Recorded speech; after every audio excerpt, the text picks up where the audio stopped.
What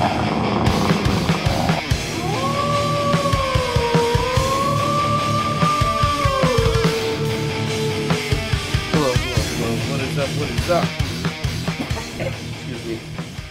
This is your boy Alertwolf here to bring you another anime review. This time I'm doing it on Henneko The Hentai Prince and the Stony Cat, episode 11, which is like inside the Tatsu Kiku's Kata's. Man, I am bad at pronouncing that last name's home. Alright, now this is our time travel adventure. And so Tatsukiko and Yoto time travel back to 2003, 10 years ago, when they were 6. Okay, guys, man, does that make me feel old? That 2003, when they were 6. I'm just saying, if anybody else gets reminded of their age when they're watching this episode, I feel for you. I'm out there with you, suffering. Speaking of suffering, obviously you can tell I still have my cold, so I'm not going to be as clear, maybe. My voice is a little off and I'm stuffy, but just bear with me. Anyway, so they run into some of the younger versions of their friends, such as his best friend and the vice captain as a kid, and they're pretty much the same, which is funny. Then on the bus, they run into Azusa as a little girl, and Tatsukiko gets jealous. And then when they get off the bus, it's funny, she sees this little boy who's hanging off like the wall or the fence. She sees his butt. She immediately recognizes who it is, and it's Yoto as a little boy, and he's this polite, good kid, and she is all about it. You know, she ends up putting him in his shirt, and she's like, just remember, don't grow up to be a hentai. Meanwhile, she's doing hentai things with him when she's telling herself it'll be okay. That's when they run into her mom. Now, her mom's personality, she's a little bit of a hard ass. She acts like she hates him, but she can't say no to him. And their relationship is kind of funny because his parents are away. I guess she was his old preschool teacher. And so he spends a lot of time with her. And then he convinces her to let them come to dinner too and spend the night. And it's all pretty funny. It's all pretty funny because he's like, the moment he's like, all right, I give up. She's like, okay. And so they go there and they spend time. First, they find out that none of the sisters are there, right? And it's just them. And he goes that the boy version of him goes, you know, she's awfully lonely, so I try to spend time with her as much as I can. We also find out she's sick at this point. The husband's already dead and she's sick. And there's a couple of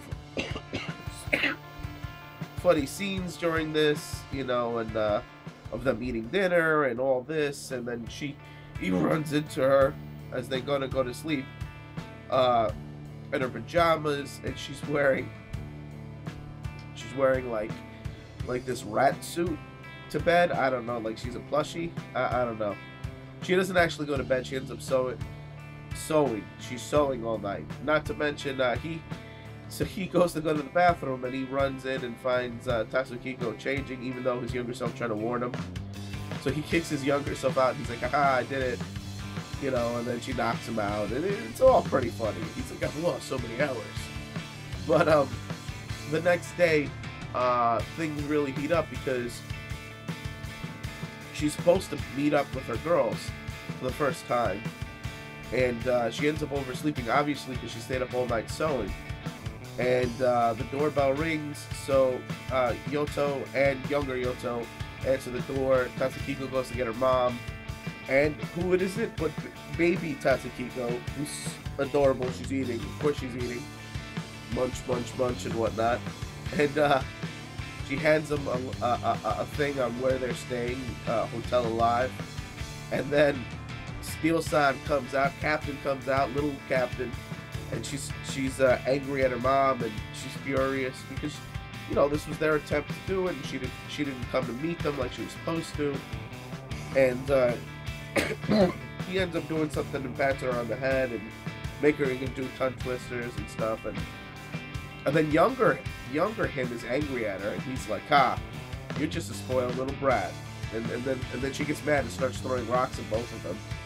And then she ends up hitting her mom in the head when she gets out and causes her mom to bleed.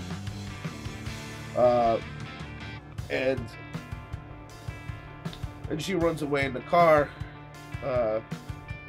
We get Tatsukiko, the older, trying to tell her to go after her daughters. She doesn't. And basically,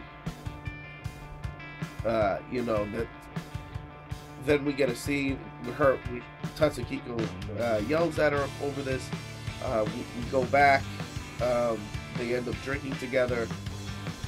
As she dresses up Yoto in little dresses, which is funny and wrong and so wrong. Like, if I'm there watching this, I'm not letting younger me get dressed up in dresses. And meanwhile, Tatsukiko gets drunk off the fumes, and she's all up in his shirt, licking him and stuff, and it's funny scene. But she wakes up first after everybody is passed out, and she finds her mom is sewing away. And she's like, "Is that why, you know, you didn't meet them? Because you stayed up all night sewing and all these clothes you made for them. So if you love them so much, why didn't?" And for a second, it almost looked like she was gonna tell her who she really was, because she also told her not to drink. And she was like, "Oh, it sounds like one of my daughters, you know, would sound, you know." She liked that, and she's like, "But if you love them so much, how come you haven't told them?" And she explains that after her husband died, we get the backstory. Her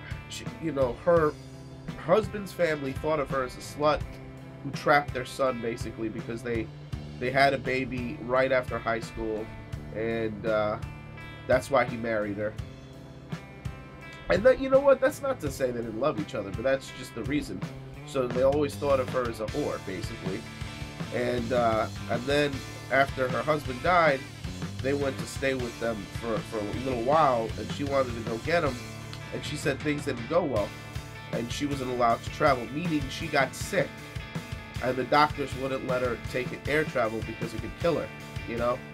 And then they started fighting for custody once they found out she was getting sick, and she was gonna let them go, but then she couldn't let them go, but there's no time, and right when she says there's no time, she passes out, basically, and falls over, and she's dying, basically.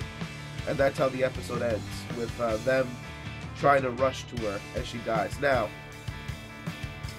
my predictions are, because we find out that obviously Steel Sun's memory, you know, the captain's memories are wrong, and she remembers like having her height done by her mom, but really it was Yoto who had the height done. So I'm wondering if Yoto did make a wish to the cat god as a little boy, giving, you know, because maybe the mom dies in the next episode, giving his memories to the girls, so they have memories of their mother, and they could think of her the way he did. And I'm wondering if that's the case, if that was the wish made.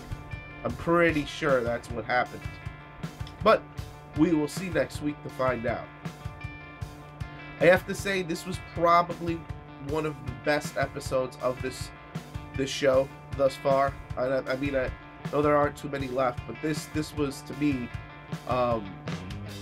probably the best episode yet. I'm gonna give it a 4. It was funny. The drama was good. I mean, parts of it were ridiculous, and plus I'm a sucker for time travel. So and the mystery is finally wrapping up. So, like I said, I'm enjoying every part of this episode. And I think that's it. Yeah, that's all I wanted to say about this episode. So, click it up if you like it, comment if you must, and please, please, please subscribe if you can. And this is your buddy Alert Wolf signing out.